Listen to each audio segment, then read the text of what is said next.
JK செய்திகளின் இரவு நேர பிரதான செய்திகள். மாதாந்த விலை திருத்தம் தொடர்பாக இந்த மாத இறுதியில் எந்த விலை திருத்தமும் இருக்காது என்று இலங்கை பெட்ரோலிய கூட்டுத்தாபனம் தெரிவித்துள்ளது. கொழும்பில் இன்று நடைபெற்ற ஊடக சந்திப்பில் பங்கேற்ற போது அதன் கூட்டுத்தாபனத்தின் படி DJ ராஜகர்ண இதனை தெரிவித்துள்ளார். எவ்வாறாயினும் உலக சந்தையில் நிலவும் கச்சா எண்ணெயில் விலையின் அடிப்படையில் விலை திருத்தம் குறித்து அரசாங்கம் முடிவெடுக்கும் என்றும் அவர் கூறியுள்ளார். இதற்கிடையில் எரிபொருள் ஒதுக்கீட்டுக்கான புதுப்பிப்பு இன்று நள்ளிரவு மேற்கொள்ளப்படும் என்றும் அவர் மேலும் குறிப்பிட்டுள்ளார்.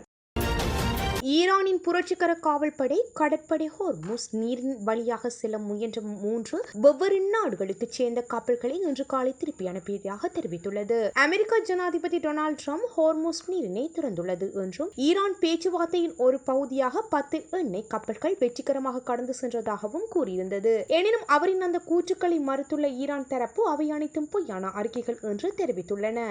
அதன்படி ஹோர்முஸ் நீரினை தற்போது மூடப்பட்டுள்ளது என்றும் அதில் செல்ல முயற்சிக்கும் எந்த கப்பலுக்கும் கடுமையான நடவடிக்கை எடுக்கப்படும் என்றும் ஈரான் எச்சரித்துள்ளது. மேலும் அமெரிக்கா மற்றும் இஸ்ரேலுடன் தொடர்புடைய நாடுகளின் துறைமுகங்களுக்கு செல்லும் அல்லது அங்கிருந்து வரும் எந்த கப்பல்களுக்கும் இந்த நீரின் வழியாக செல்ல அனுமதி இல்லை என்று தெரிவிக்கப்பட்டுள்ளது.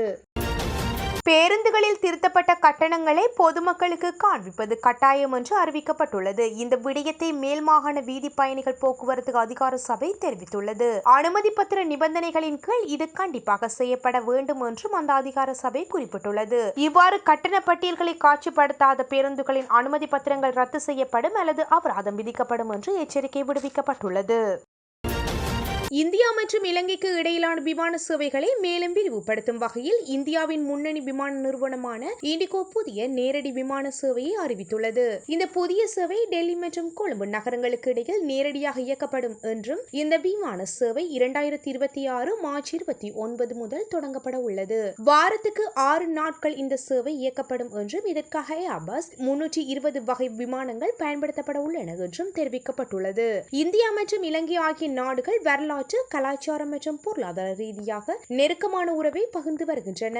இந்த நிலையில் இந்த புதிய விமான இணைப்பு இரு நாடுகளுக்கும் இடையிலான வர்த்தகம் மற்றும் சுற்றுலாவை அதிகரிக்க உதவும் என்றும் எதிர்பார்க்கப்படுகின்றது. இந்த புதிய சேவையுடன் இண்டிகோ நிறுவனம் தற்போது கொழும்பு நோக்கி வாரத்திற்கு 55க்கும் மேற்பட்ட விமானங்களை இயக்குகின்றது. இவை மும்பை, பெங்களூரு, ஹைதராபாத், சென்னை மற்றும் தற்போது டெல்லி ஆகிய நகரங்களில் இருந்தும் இயக்கப்படுகின்றன.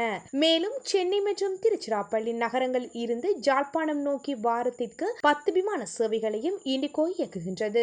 இதன் மூலம் இலங்கையில் இண்டிகோ நிறுவனத்தின் சேவை வலையமைப்பு மேலும் வலுவடைந்துள்ளது. பயணிகள் இண்டிகோ நிறுவனத்தின் அதிகாரப்பூர்வ இணையதளம், தொலைபேசி செயலி அல்லது அங்கீகரிக்கப்பட்ட பயண முகவர்கள் மூலம் பயணச்சீட்டுகளை முன்பதிவு செய்யலாம். மேலும் பயணத்துக்கு முன் உணவு மற்றும் பானங்களை முன்பதிவு செய்யும் வசதியும் உள்ளது. அத்துடன் பயண அனுபவத்தை தனிப்பயணங்களுக்கும் வகையில் அப்ஃபோண்ட் மற்றும் ஃபிளெக்ஸி என்ற சேவைகளையும் பயணிகள் தேர்வு செய்யலாம். இவை கூடுதல் வசதியான இருக்கைகள், இலவச சிற்றுண்டிகள் மற்றும் எளிதான ரத்து வசதிகள் போன்ற பல நன்மைகளையும் இது வழங்குகின்றது. தபால் திணைக்களத்தின் உத்தியோகபூர்வ இணையதளத்தை போன்ற வடிவமைக்கப்பட்ட போலி இணையதளங்கள் ஊடாக முன்னெடுக்கப்படும் இணைய வழி மோசடி குறித்து இலங்கை தபால் திணைக்களம் பொதுமக்களுக்கு எச்சரிக்கை விடுத்துள்ளது. உங்களுக்கு ஒரு பொதி வந்துள்ளதாகவும் அதனை பெற்றுக்கொள்ள ஒரு கட்டணத்தை செலுத்த வேண்டும் என்றும் கூறி மோசடியாளர்கள் குறுஞ்செய்திகளை அனுப்பி மோசடியில் ஈடுபடுவதாகவும் தெரிவிக்கப்படுகின்றது. போலி இணையதள இணைப்பை கிளிக் செய்யுமாறு, இணைப்பை கிளிக் செய்ததும் வங்கி அட்டைகளின் விவரங்களை உள்ளிடுமாறும் கேட்கப்படுகின்றது. இவ்வாறு விவரங்களை வழங்கியதும் பாதிக்கப்பட்டவர்களின் வங்கி கணக்கு இருந்து பணம் திருடப்படுகின்றது. இவ்வாறான சம்பவங்கள் அண்மைய நாட்களில் அதிகரித்துள்ளதோடு இது தொடர்பாக பல முறைப்பாடுகள் கிடைத்துள்ளதாகவும் அதிகாரிடமிருந்து முறைப்பாடு செய்துள்ளதாகவும் தபால் திணைக்களம் தெரிவித்துள்ளது. எனவே சந்தேகத்துக்கிடமான எந்த ஒரு இணைப்பையும் கிளிக் செய்ய வேண்டாம் என்றும் தெரியாத நபர்களுக்கோ அல்லது இணையதளங்களுக்கோ உங்களது வங்கி அட்டை விவரங்கள் அல்லது OTP குறியீடுகளை வழங்க வேண்டாம் என்றும் பொதுமக்களுக்கு இலங்கை தபால் திணைக்களம் அறிவித்துள்ளது. பண்டிகை காலத்தில் கோழி இறைச்சியை பற்றாக்குறையின்றி சந்தைக்கு அனுப்ப நடவடிக்கைகள் எடுக்கப்பட்டுள்ளதாக இலங்கை கால்நடை உற்பத்தியாளர் சங்கம் தெரிவித்துள்ளது. எரிபொருள் நெருக்கடி காரணமாக கோழி விலை உயரும் அபாயம் இருந்த போதிலும் அதன் விலையை ரூபாய் 1250 நிர்ணயிக்க திட்டமிட்டுள்ளதாக இலங்கை கால்நடை உற்பத்தியாளர் சங்க தலைவர் அஜித் குணசேகர கூறியுள்ளார். இதற்கிடையில் உலக சந்தையில் கால்நடை தீவன விலைகள் வேகமாக அதிகரித்துள்ளதாகவும் அவர் விளக்கம் அளித்துள்ளார். எரிபொருள் பற்றாக்குறையால் போக்குவரத்து செலவுகள் அதிகரித்துள்ள நிலையில் டீசல் திடீரென தீர்ந்துவிட்டால் போக்குவரத்து தடைப்பட்டால் நம்மால் எதிர்காலத்தை கணிக்க முடியாது. இறைச்சி மற்றும் முட்டைகளை பற்றாக்குறை இன்றி வழங்கும் நடவடிக்கைகள் எடுக்கப்பட்டுள்ளது. இருப்பினும் கோழிக்கு அதிக தேவை ஏற்பட்டால் விலையேற்ற இறக்கத்துடன் இருக்கும் என்றும் பற்றாக்குறையின்றி விநியோகத்தை வழங்க நம்புகின்றோம் என்றும் அவர் இதன்போது விளக்கம் அளித்துள்ளார்.